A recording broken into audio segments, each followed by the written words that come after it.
Welcome back to the Mr. Manhood podcast.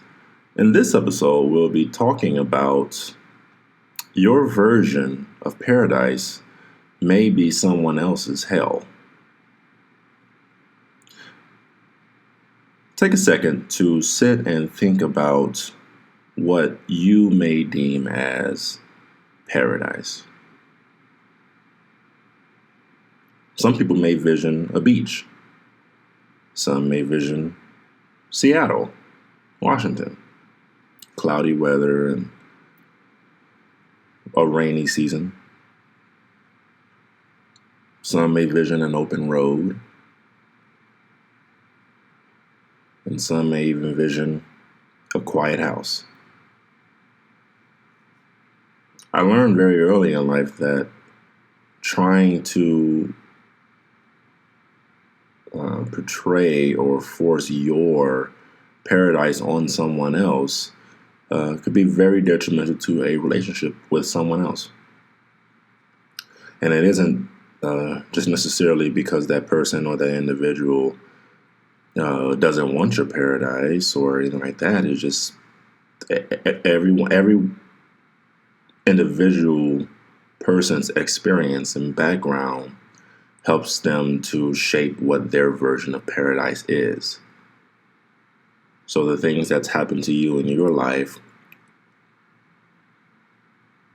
you figure out what things you can live without, or things that you will always want to have with you. And even your own version of paradise when you were a child, to, maybe you were your teen years or maybe your early adult years. Those are your version of paradise has likely changed from all those versions of yourself. And so with that being the case, you find that even if, someone's idea of paradise may be consistent for 2 years, maybe that third year, it may be drastically different. While focusing on certain aspects of yourself, and even down to bettering yourself, it's hardly ever a good idea to force what you find beautiful on someone else, because they might not find it as beautiful or beautiful at all. And then, you're in a bad situation with that individual or those people who've you've affected. There was a time in my life where I was getting ready to purchase my first home. And I remember thinking that what I wanted to do was to purchase my house and have enough rooms in my house so I can move some of my family in from the Midwest. So then they can, finally live a better life, right? Things will be different for them, and they'll be in a better space now because,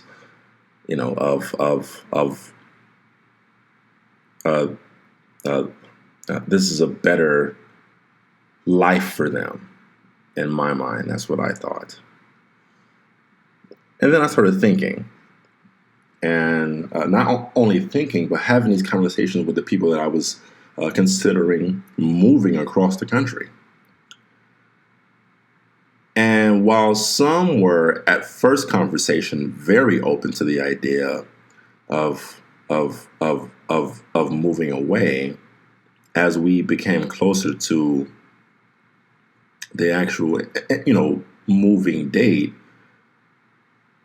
they became a lot more reluctant to the change. And at first, I was confused. I was a little bit upset.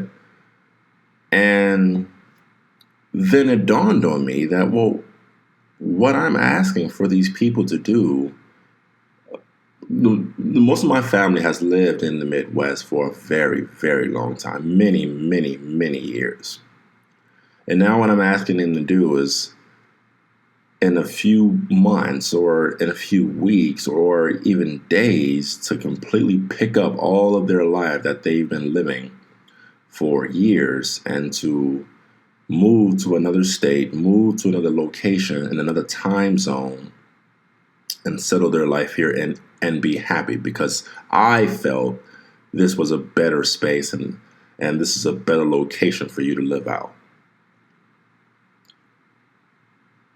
And I found that that was very selfish of me to do that, to think that. Now,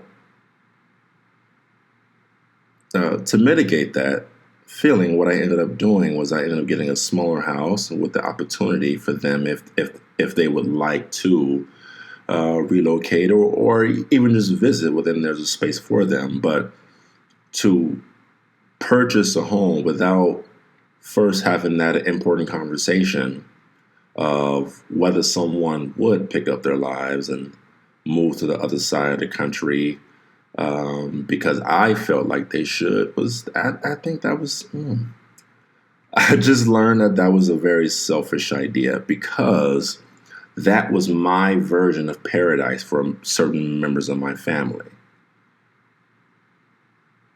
And when it became more real, then it hit me that, well, wait a minute. They don't want to do this because, well, they don't want it to be permanent. Maybe they want to visit because everyone wants to visit a new place, but then go back home and live their lives back home, the home that they know. And sometimes home isn't even a physical place. Home is a habit, right? Home can even be not even a location, but wherever I lay my head at night. So I wanted these family members to pick up and move across to relocate their home, and they have all these belongings that was going to have to be moved. And I come to realize very quickly after closing on my home that that was selfish of me. And while the gesture was positive and the means behind it was positive, I don't think it was the right move to plan on purchasing a home with the idea of moving them or moving certain members of my family across the country because I thought it was a good idea. Some people's homes are their last link to being themselves.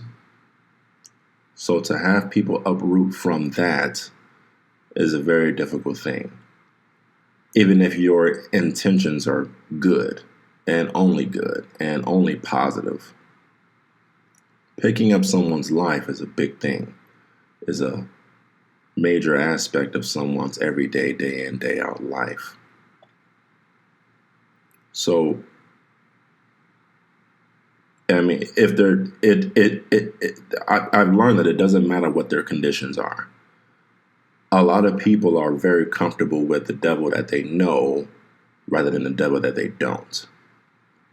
Meaning, if I know all the bad aspects of my life and all the good aspects of my life, well, then I'm less likely to move to another version of this because, or even a better version of this, simply because I know the ins and outs of this. There, I would have to start from scratch all over again.